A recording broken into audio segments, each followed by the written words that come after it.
Queridos irmãos, a paz do Senhor. Que bom estar aqui com os irmãos para mais uma pré-aula da Escola Bíblica Dominical. Nesse segundo trimestre do ano de 2025, o trimestre que tem por título E o Verbo se fez carne. Jesus sob o olhar do apóstolo do amor. Amados irmãos, hoje nós vamos estudar a lição de número 9. A lição que tem por título O Caminho, a Verdade e a Vida. E para esta lição, o texto áureo está no Evangelho segundo escreveu João, no capítulo 14 e versículo de número 6, aonde diz assim: Disse-lhe Jesus: Eu sou o caminho e a verdade e a vida. Ninguém vem ao Pai senão por mim. A verdade prática, aliás, para essa lição diz assim: a imagem de Jesus Cristo como o caminho, a verdade e a vida reforça a nossa fé e consolida a nossa comunhão com Deus. Amados irmãos, a leitura bíblica para essa lição está no Evangelho segundo escreveu o evangelista João, capítulo 14, dos versículos de 1 a 15, aonde diz assim: Não se turbe o vosso coração. Credes em Deus, crede também em mim. Na casa de meu pai há muitas moradas. Se não fosse assim, eu vos teria dito, pois vou preparar-vos lugar. E, se eu for e vos preparar lugar, virei outra vez e vos levarei para mim mesmo, para que, onde eu estiver, estejais vós também. Mesmo vós sabeis para onde vou e conheceis o caminho. Disse-lhe Tomé: Senhor, nós não sabemos para onde vais, e como podemos saber o caminho? Disse-lhe Jesus: Eu sou o caminho, e a verdade, e a vida. Ninguém vem ao Pai senão por mim. Se vós me conhecesses a mim, também conhecerias ao meu Pai. E já desde agora o conheceis e tendes visto. Disse-lhe Filipe: Senhor, mostra-nos o Pai, o que nos basta. Disse-lhe Jesus: Eu estou há tanto tempo convosco e não me tendes conhecido, Filipe? Quem me vê a mim, vê o Pai. E como dizes tu, mostra-nos o Pai. Não credes tu que eu estou no Pai e que o Pai está em mim? As palavras que eu vos digo, não as digo de mim mesmo, mas o Pai que está em mim é quem faz as obras.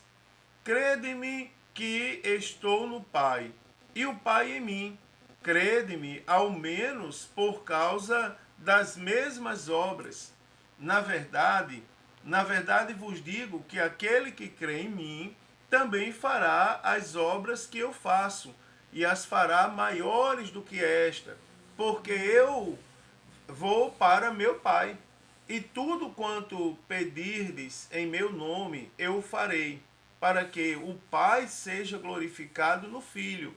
Se pedirdes alguma coisa em meu nome, eu o farei.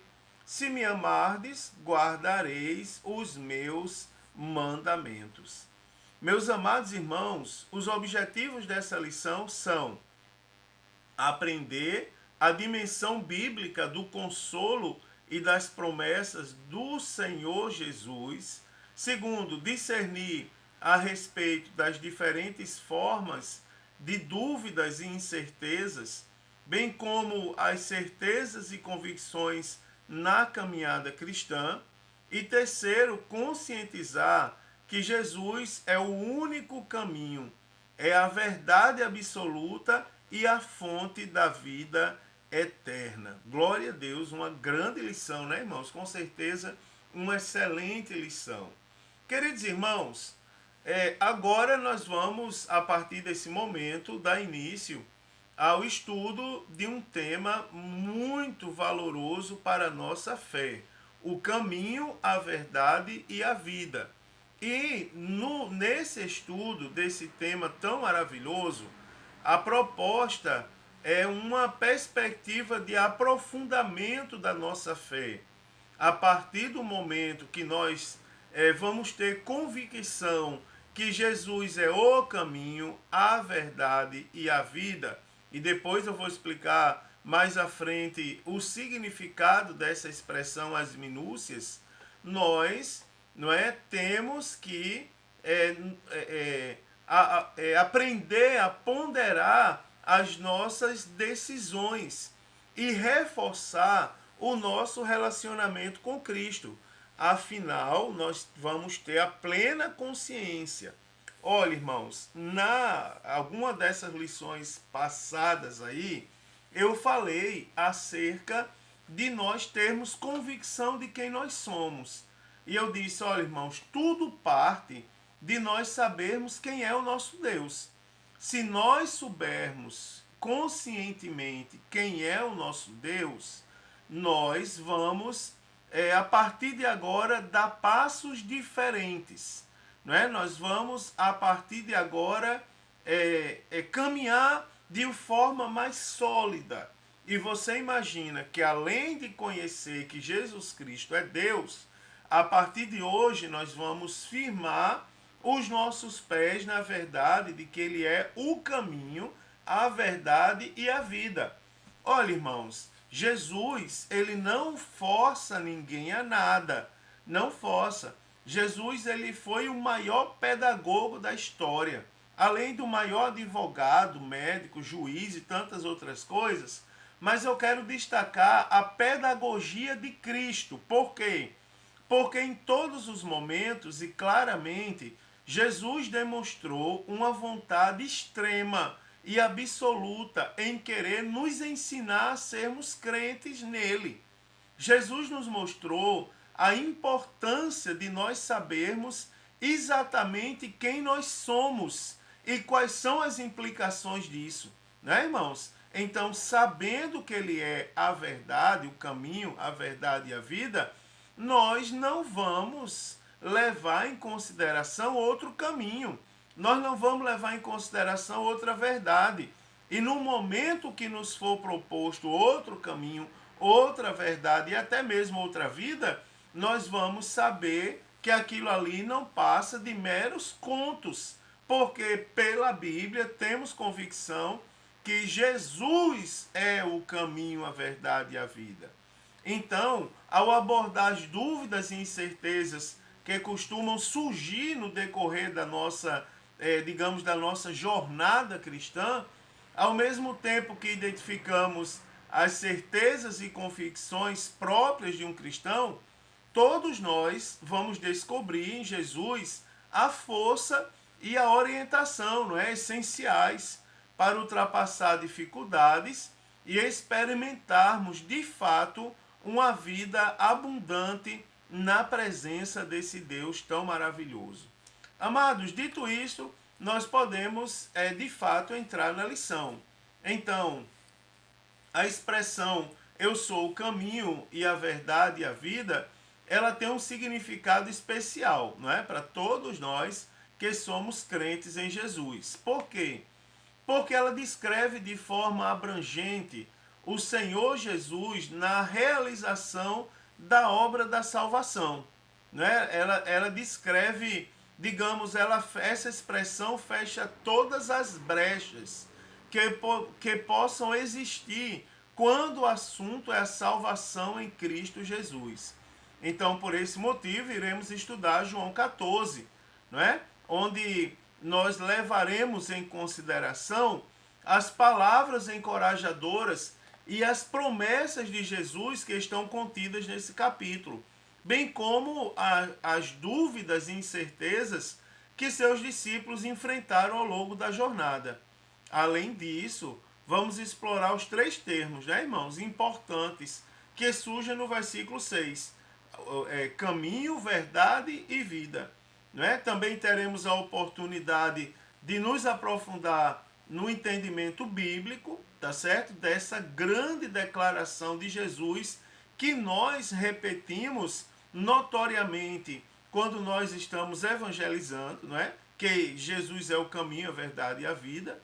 E veremos que essa afirmação de Jesus, ela está profundamente estruturada nos conceitos de caminho, verdade e vida presentes no Antigo Testamento, convergindo e tendo a revelação plena na sua pessoa bendita, conforme evidenciado no Novo Testamento, tá certo?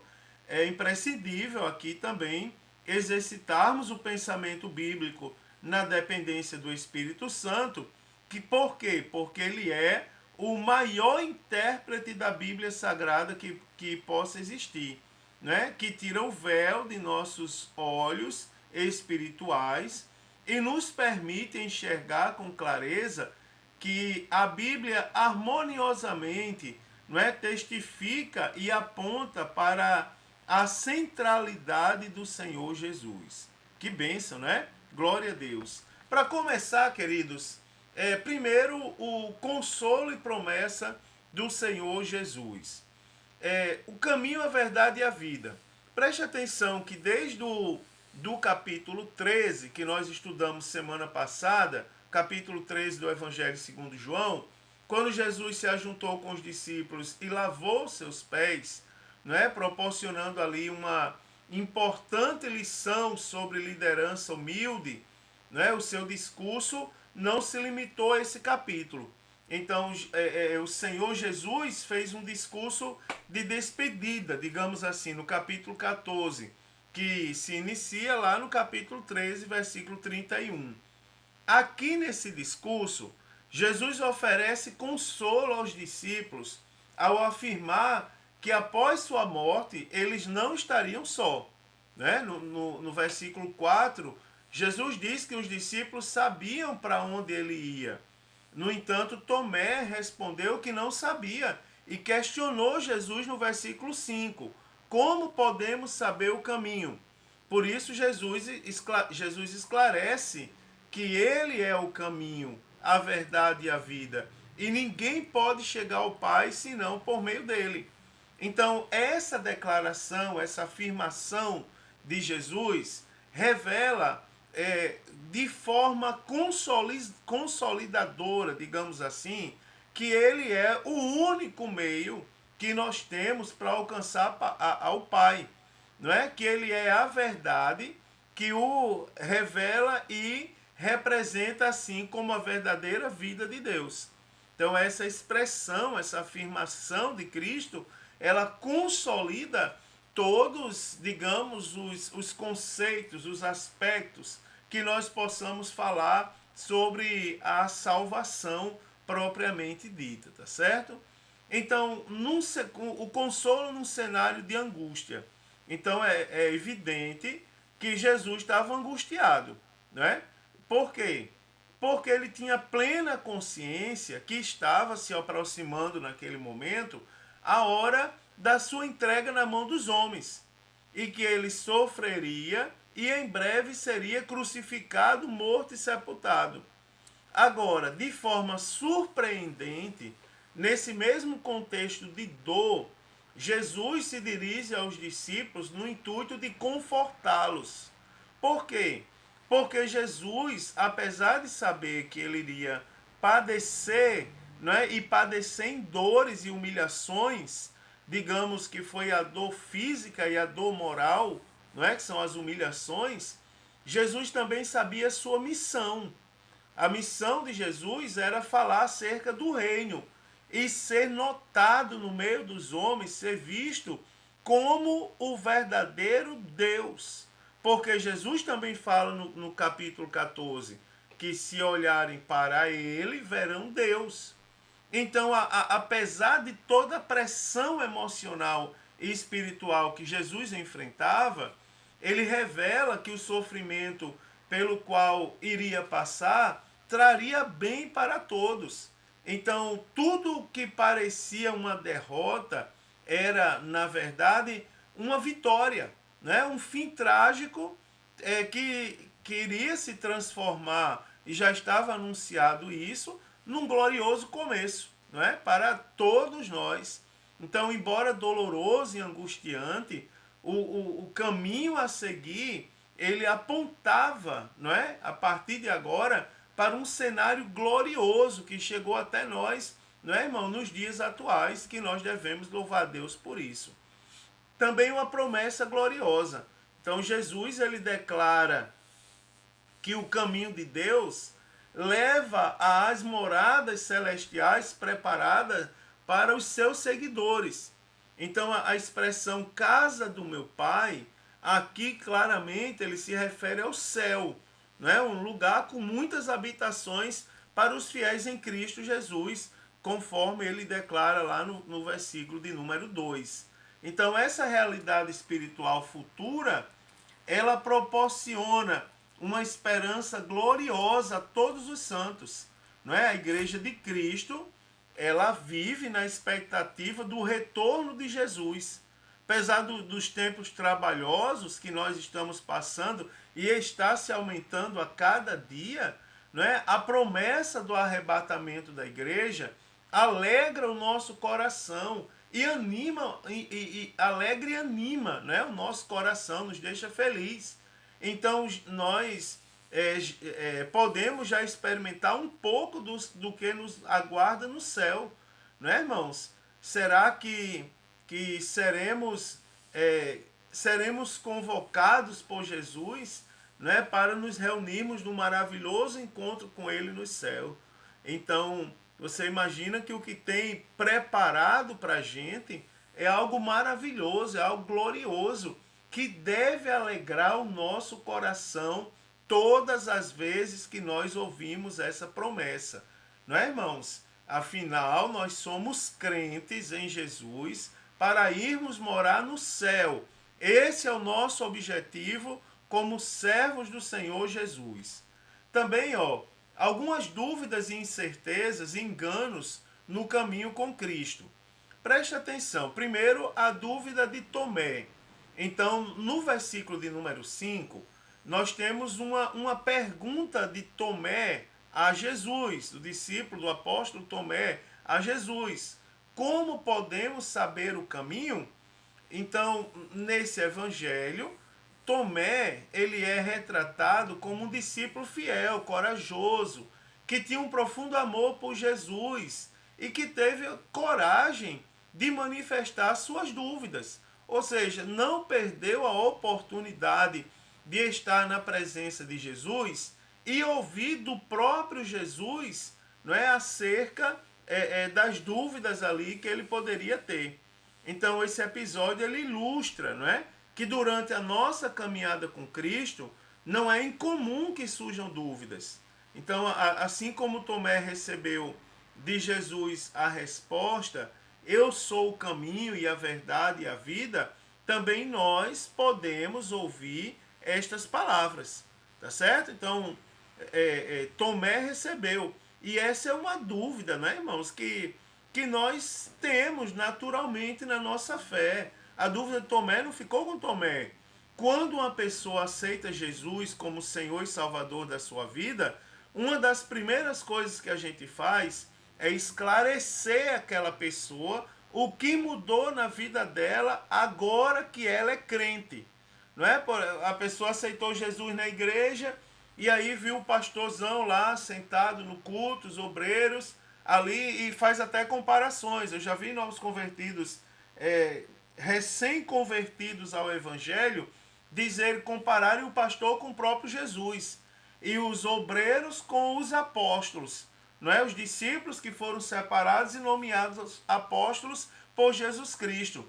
Mas depois que ele saiu dali, surgiu a dúvida no coração, porque você imagina, ele chegou em casa e encontrou a mesma luta, talvez uma luta até maior, porque envolve a guerra espiritual a partir de agora, contas para pagar, tantas outras coisas, tem que trabalhar no outro dia e tal. O que mudou? Não é? Então é como se fosse a dúvida de Tomé. Como podemos saber o caminho? Então, ela ilustra né, esse episódio ilustra que durante a nossa caminhada não é incomum que a gente tenha dúvidas. E não é assim, né, irmãos? Hoje na maioria das igrejas, os irmãos impõem digamos, como que eu posso dizer, um nível aparentemente tão alto que nem eles mesmos são capazes de alcançar. As dúvidas que a gente tem na nossa caminhada de fé não são dúvidas mirabolantes. Fala um pouco de grego, de hebraico, traduz a Bíblia dos originais. Não. Essa é a dúvida de Tomé. Como nós podemos saber o caminho?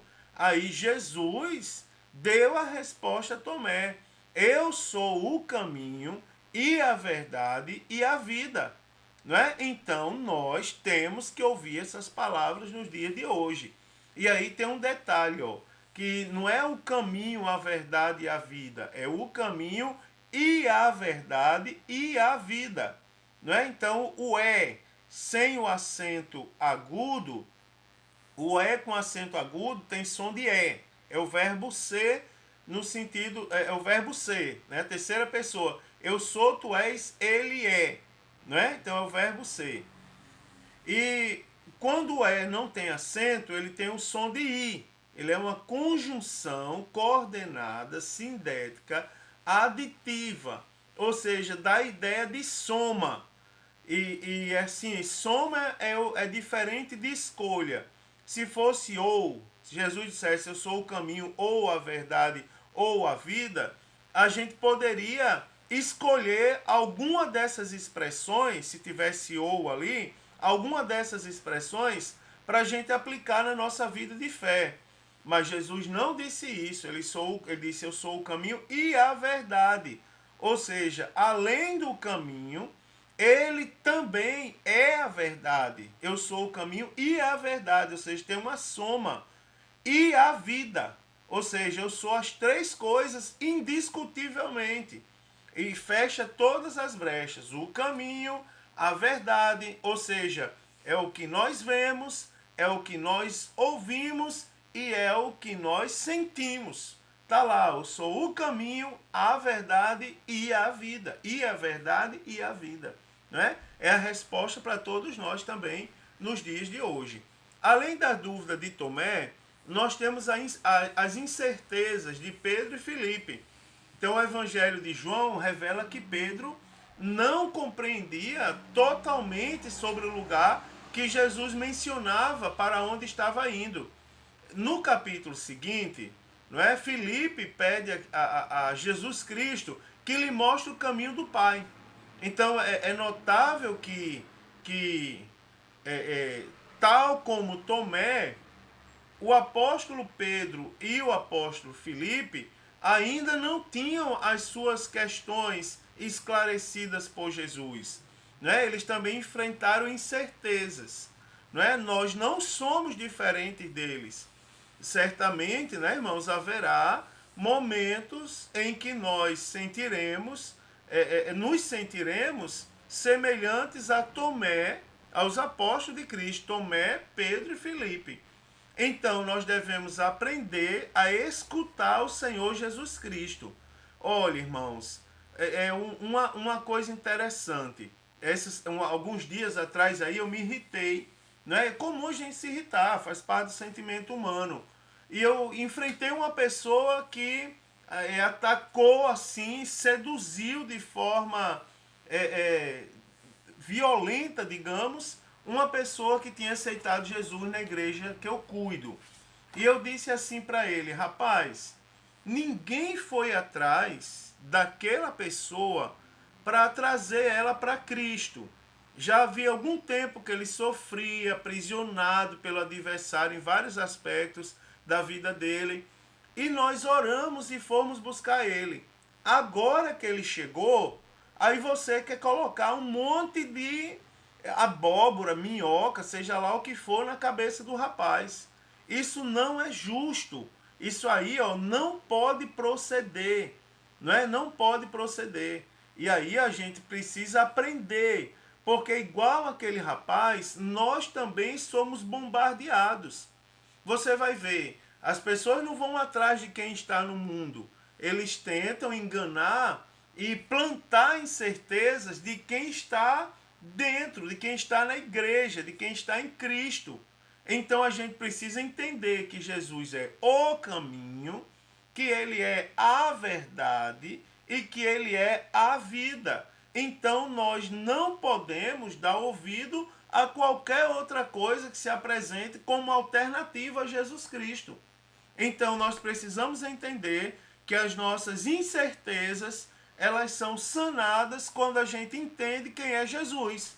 E aí eu vou resumir quem é Jesus. Ele é o caminho, ele é a verdade e ele é a vida, né, irmãos? Também, ó, o engano de Judas Iscariotes. Então, em João capítulo 13, é revelado que Jesus anunciou que um dos seus discípulos iria traí-lo. Essa pessoa era Judas, não é? Iscariotes, seu discípulo. Ele acompanhou Jesus, mas não conseguiu interiorizar os seus ensinamentos. E por isso não depositou fé suficiente em Jesus Cristo. Não é? Traiu Jesus e vendeu Jesus por 30 peças de prata. Irmão, lamentavelmente, Judas não reconhecia Jesus como Salvador e Redentor da humanidade pecadora. Né? A sua visão de Messias, ela se restringia a questões sociais e políticas, né? Para libertar Israel da opressão romana. Então, por meio de Judas, nós aprendemos várias lições. Uma delas é a importância de não confundir as nossas prioridades enquanto seguimos a nossa jornada com Cristo. Né, irmãos? Então nós não podemos ter dúvidas quanto às nossas prioridades. Agora que eu aceitei Jesus, eu preciso estar bem com Deus, eu preciso estar bem comigo mesmo, eu preciso estar bem com minha família e eu preciso estar bem com minha igreja. Essa é a ordem de prioridade bíblica para a vida de todos nós. Deus, nós mesmos, a nossa família e a nossa igreja. Tá certo? Então nós precisamos ter os pés nisso. Nós precisamos saber de fato quais são as nossas prioridades de forma esclarecedora e bíblica, para a gente não sofrer na nossa vida o mesmo engano de Judas Iscariotes. Olha, irmãos, me perdoe o que eu vou falar agora, mas são apresentadas a todos nós, infelizmente, várias alternativas. Por exemplo, eu vou falar algumas perguntas comuns que eu escuto no meu dia a dia pastoral. Pastor, aceitei Jesus. E agora? A minha prioridade é Deus ou o esporte que eu pratico? E aí eu respondo de forma sólida. Eu poderia dizer, é Deus, abandona o esporte. Não, não faça isso. Vamos lá, vamos responder como uma pessoa inteligente, que tem Jesus. A sua prioridade é Cristo. Sua prioridade, acima de tudo, é Jesus Cristo.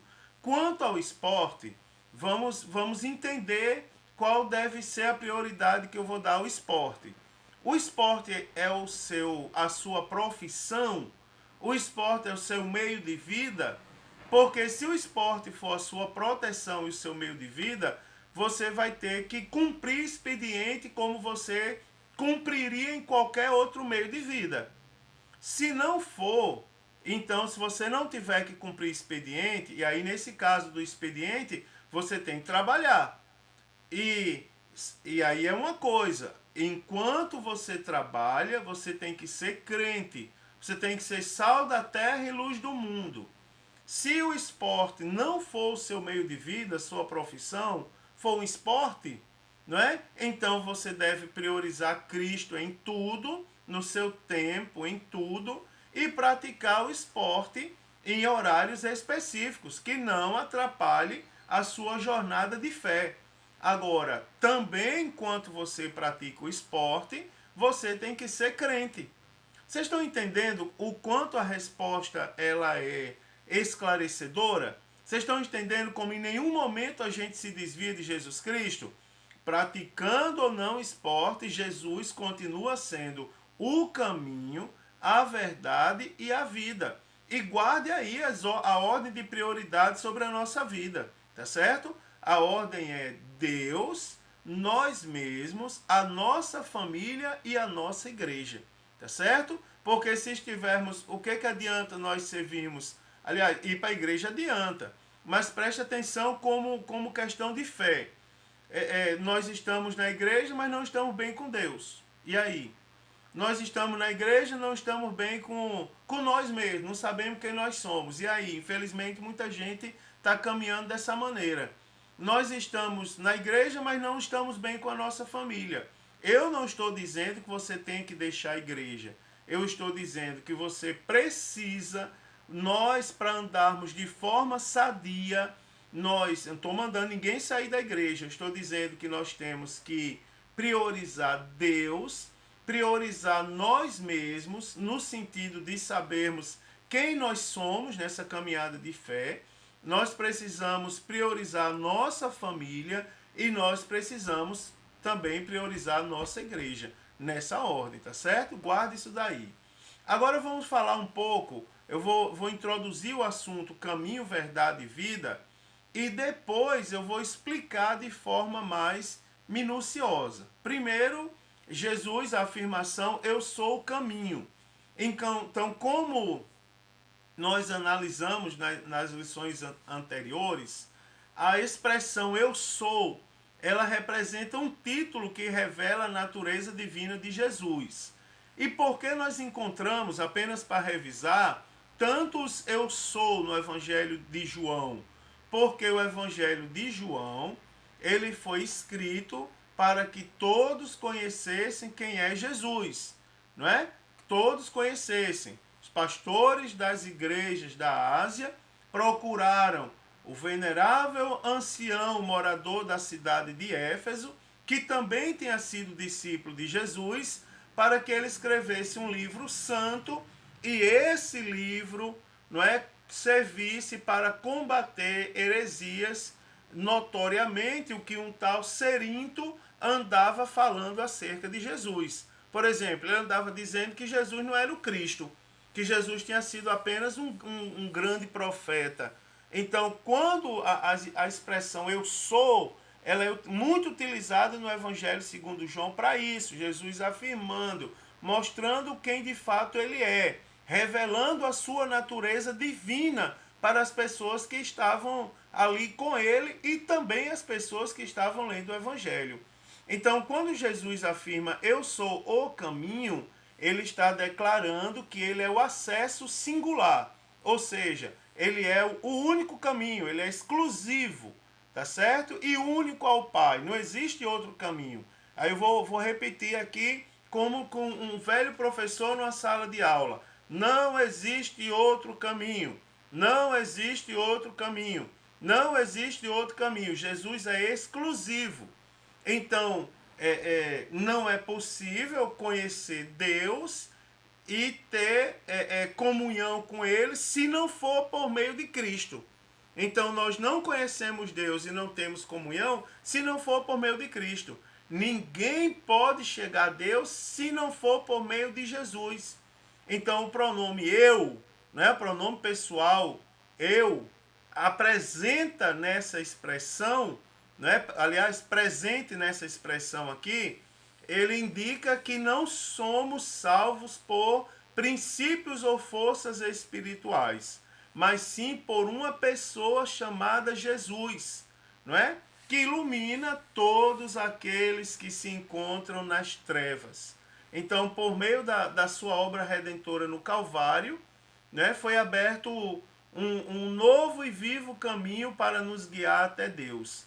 Jesus é o único mediador entre Deus e os homens. O único, não existe outro, tá certo? Ele é o caminho. Também, ó, eu sou a verdade. Eu já vou ainda insistir nesse assunto, falando um pouco mais minuciosamente sobre cada ponto desse. Então, Jesus não é apenas uma parte ou uma fração da verdade. Agora, falando de verdade, não é? Mas ele é toda a verdade em si mesma. Então, de forma clara, o Evangelho de João realça que a verdade suprema se revelou através da encarnação do Senhor Jesus Cristo, né? Então, assim sendo, a verdade absoluta, imutável e incondicional, ela se encontra plenamente expressa em Cristo. né? Jesus personifica a verdade que os seres humanos necessitam conhecer, não é? Uma verdade que se opõe à mentira, não é? E derruba as falsidades presentes nesse mundo. Então, apenas essa verdade provém de uma fonte confiável de revelação redentora que ilumina o conhecimento acerca do Pai. Então, somente Jesus Cristo, ele é a fonte absoluta, não é? Somente Jesus Cristo é a fonte de verdade acerca de Deus que nós temos e podemos dar ouvidos, né, irmãos? Que nós podemos dar ouvido na nossa caminhada de fé.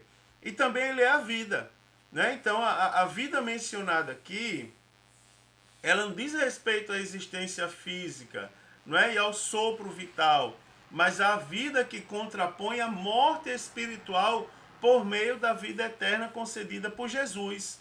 Então aqui se refere à verdadeira vida espiritual obtida pela obra redentora que foi realizada no Calvário. Então essa realidade espiritual, ela acontece porque Jesus possui vida em si mesmo. Ele é tanto a fonte como o doador da vida eterna.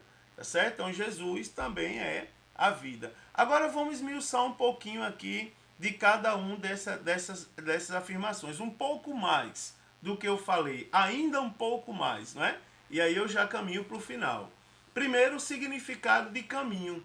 Então, o termo grego utilizado com frequência para designar o caminho é a palavra odós, não é? Que, a depender do contexto, pode significar o seguinte: tanto um caminho literal, não é? Uma passagem, uma estrada, como de forma figurada, para representar a conduta moral do homem. Tá certo? Então preste atenção ao termo. Então, com o desdobramento do sentido figurado, ou seja, da conduta moral do homem, a escritura, de modo geral, ela fala em mau caminho como sinônimo de má conduta, de pecaminosidade, né? E bom caminho como correspondente a uma vida de retidão. Então é possível também observar o sentido geral da expressão caminho de Deus, caminho do Senhor, não é? Para se referir ao modo de operação divina, não é? A maneira como Deus age, como também a um modo de viver conforme a vontade de Deus. Então esse último sentido é particularmente recorrente no Antigo Testamento para ilustrar a relação dos justos com a vontade divina manifesta na lei. Queridos irmãos, o contexto do termo aqui, caminho. Então, o contexto em que Jesus afirmou ser ele mesmo o caminho é o de suas últimas instruções. Então, o tom narrativo é o de despedida. Não é? Jesus afirmou que iria para o Pai, a fim de preparar lugar para seus discípulos. João 14:4 diz, né? Mesmo vós sabeis para onde vou e conheceis o caminho. Então, diante da dúvida de Tomé para onde Jesus iria e qual caminho tomaria, Jesus ele afirmou: eu sou o caminho e ninguém vem ao Pai senão por mim. Tá certo? Ninguém vem ao Pai senão por mim. Então, Jesus ele é o único caminho, né? Jesus ele é o único caminho. Então, Jesus como o único caminho de acesso a Deus.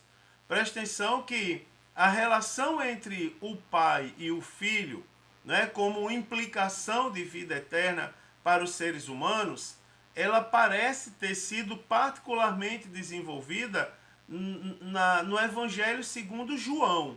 Aliás, nos escritos de João, tanto no Evangelho como nas suas epístolas. João 17,3 diz assim: e a vida eterna é essa, que conheçam a ti por único Deus verdadeiro e a Jesus Cristo a quem enviaste. Então, lá na primeira epístola de João, ele foi mais enfático. Não é? Lá em 1 João capítulo 2, dos versículos 23 a 25, ele diz assim: qualquer que nega o Filho também não tem o Pai. E aquele que confessa o Filho tem também o Pai.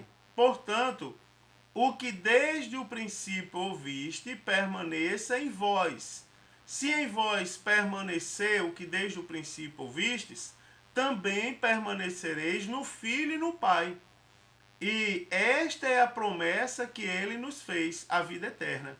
Então, o ensino de Cristo do apóstolo João, ele não permite admitirmos qualquer meio alternativo de acesso a Deus e à salvação. Não é como o discurso ecumênico vigente, não é? Nos nossos dias quer fazer as pessoas crer. Então Jesus não é um caminho, Jesus é o caminho, tá certo? Jesus não é um caminho, ele não é uma alternativa, ele é o único caminho. Entenda isso, entenda essa diferença.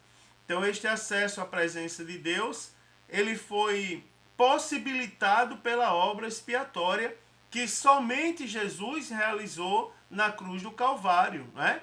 Hebreus 10 e 20, novo e vivo caminho que ele nos consagrou. Glória a Deus, glória seja dada ao nome de Jesus por isso. Também Jesus como modo de viver é agradável ao Pai.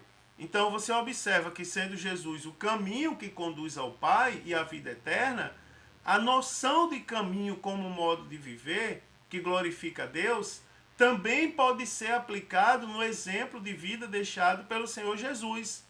Jesus ensinou no Sermão do Monte, lá em Mateus 7,14, que estreita é a porta e apertado o caminho que leva à vida. Então, seguir a Jesus, imitando Jesus, não é? Tomando cada dia sua cruz e renunciando a si mesmo e ao único mundo, e ao mundo, também pode ser compreendido como uma maneira de ser conduzido na vida de modo a agradar a Deus, não é? Então, em pelo menos dois momentos, o próprio Pai, né, o próprio Deus, ele deu testemunho de sua alegria, concordância e prazer com o modo de viver do Senhor Jesus Cristo.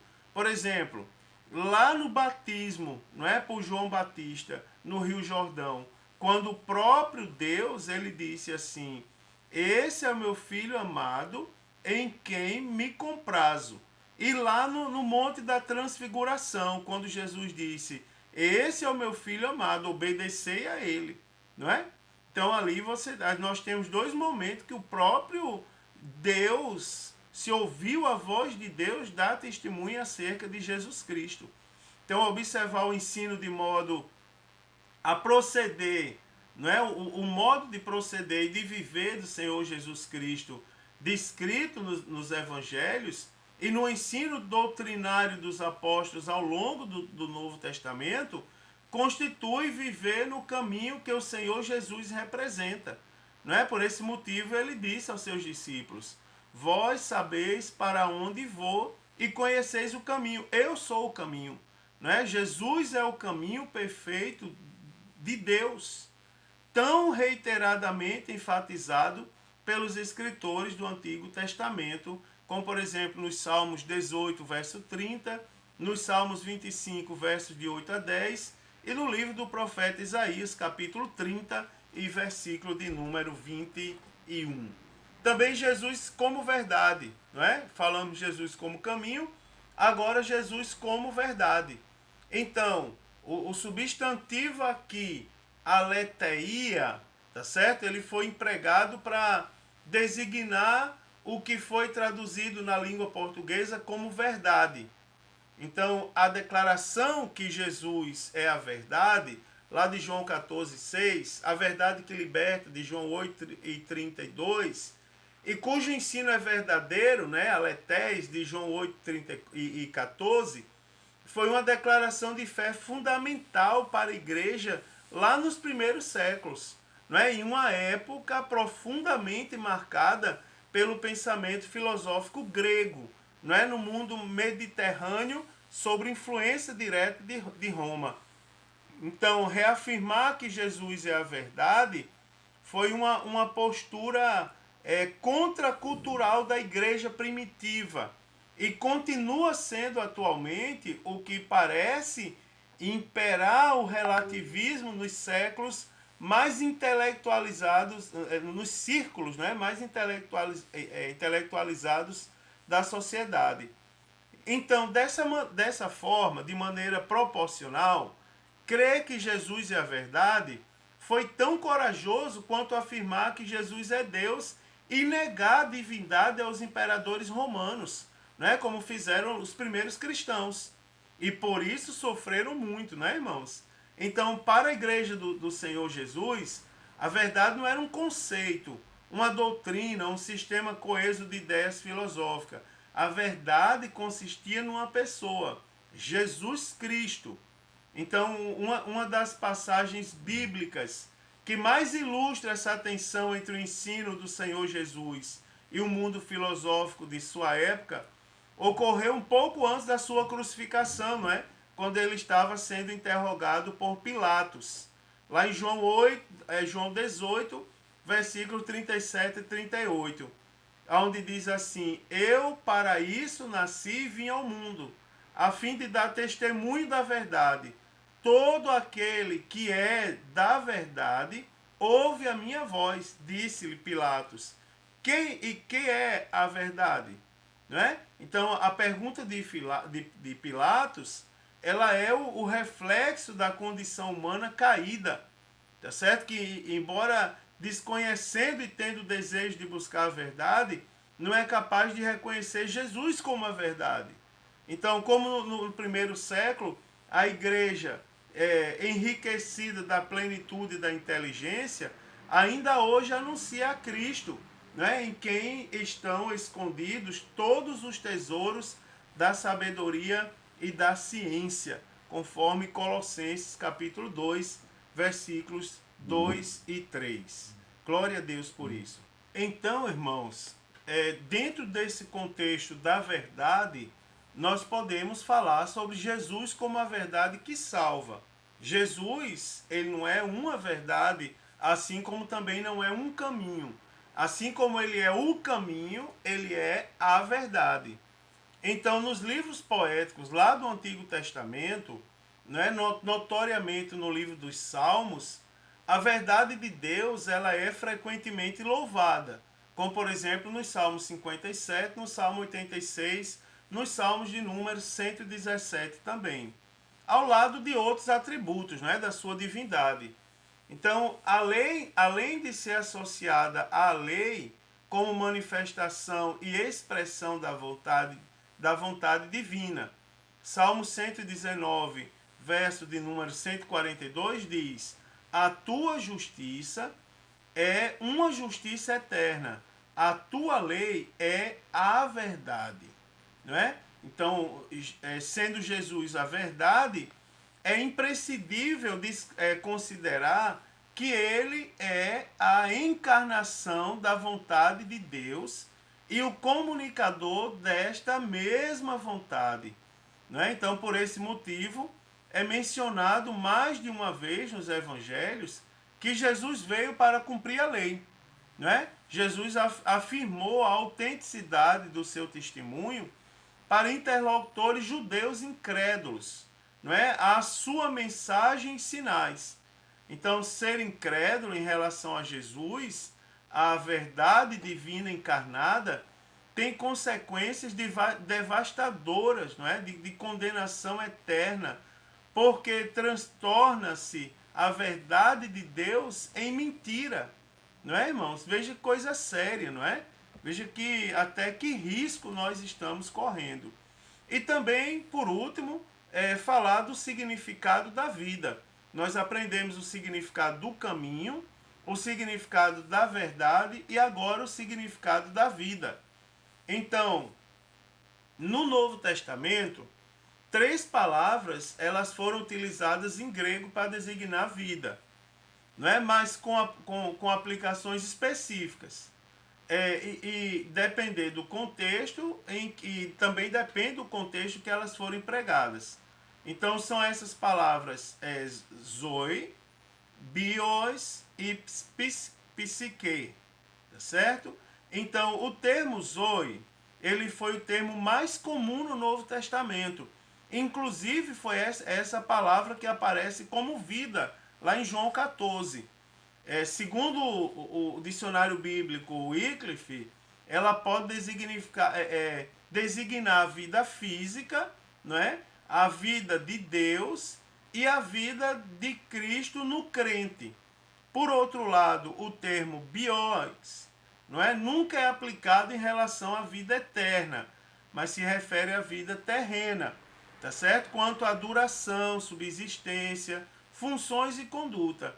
Já a expressão psique aparece traduzida como alma ou fôlego de vida, tá certo? Alma ou fôlego de vida. Então, a vida física. Então, é possível dizer que o sentido de vida empregado pelo Senhor Jesus em João 14,6 se aplica tanto à dimensão física, tá certo? A existência da própria vida no mundo físico tem relação direta com a pessoa de Deus Filho.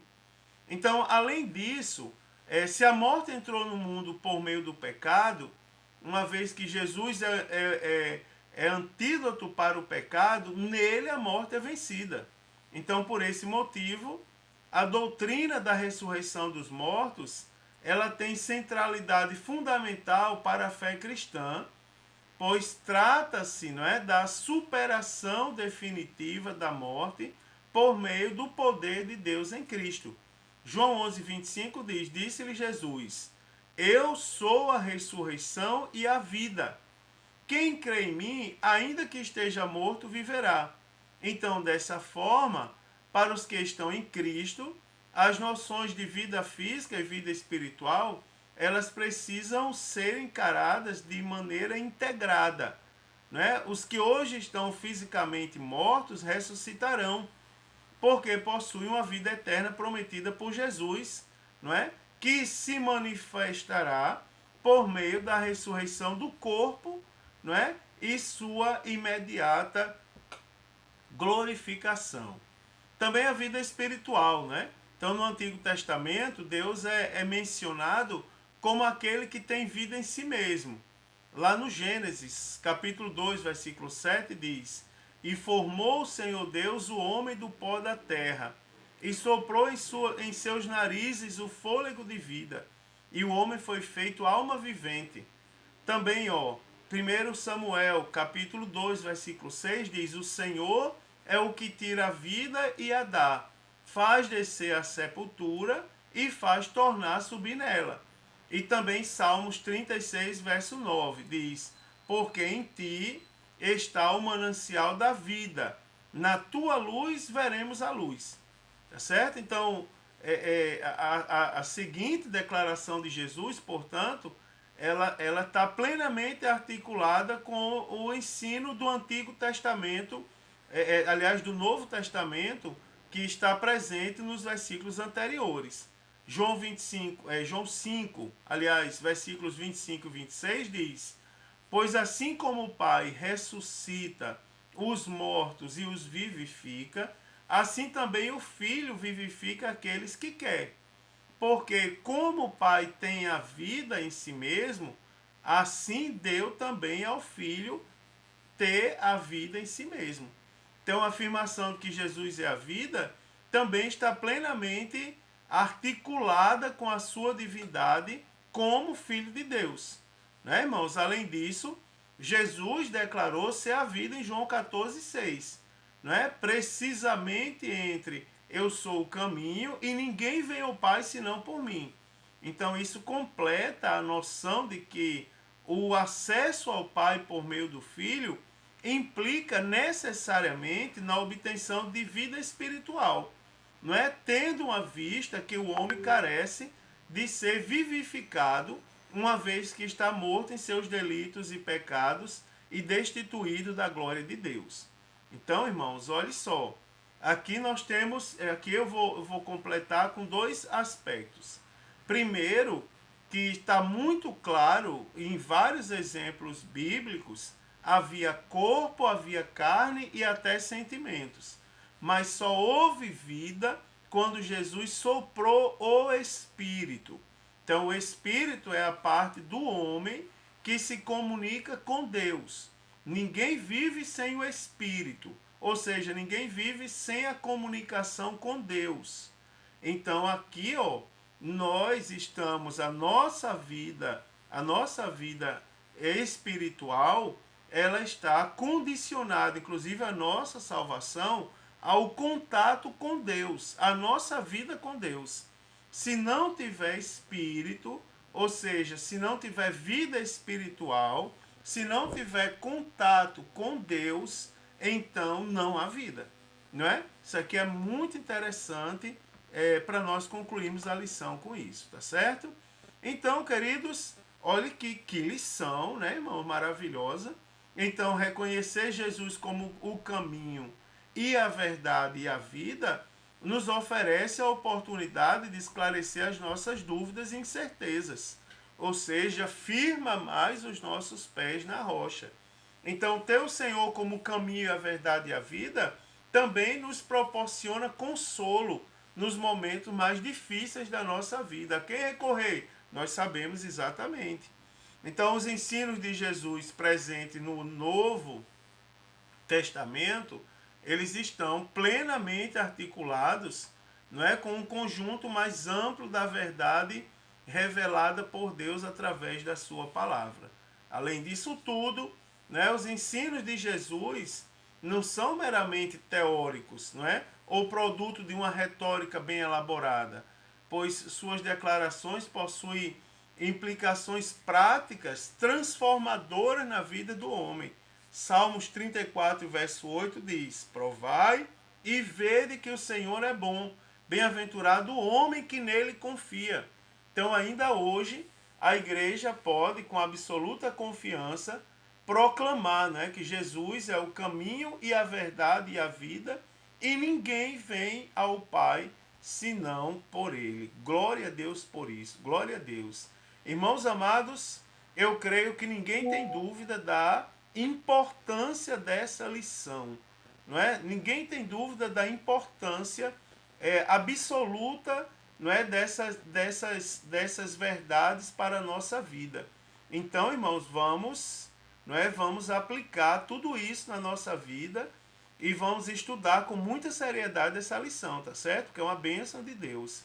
Que Deus abençoe, que essa lição seja uma bênção. Peço o direcionamento do Espírito Santo ao ministrar e ao participar dessa aula, porque com certeza tem coisas de Deus muito importantes a serem acrescentadas no coração de todos nós. Paz do Senhor, queridos, mais uma vez uma excelente aula a todos. E se Jesus não voltar, a próxima semana eu estarei aqui comentando a lição de número 10. Uma excelente aula, mais uma vez a todos, na presença do Senhor Jesus.